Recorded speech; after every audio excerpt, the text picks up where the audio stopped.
Hello everybody and welcome back to another video. So in today's video I'm going to show you how to set up free shipping above a cart value in Odoo. So this lets you automatically give customers free delivery once they spend a certain amount, for example, for shipping over $500 or $100, 50, 100 or $50, etc. Okay, so actually guys, at first you will need to enable delivery method. All right, so you'll need to go with the website's app right here or model, and then just go with the configuration option at the top bar.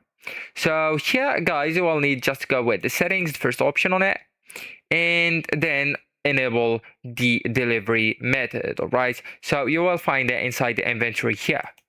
Okay, and that's delivery method.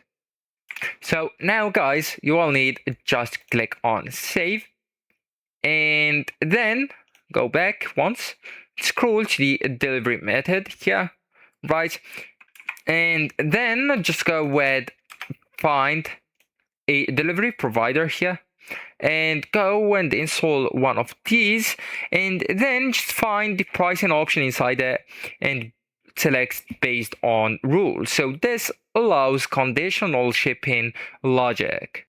And also you'll need to click on add the price rule, and then go with something like the field value, condition order amount, the mini value 50, the max value 100, for example, the price 0. So the orders are more often than the price, and yeah, price of the free shipping. So actually guys, that's it. This is the end of the video. Thank you so much for watching, and goodbye.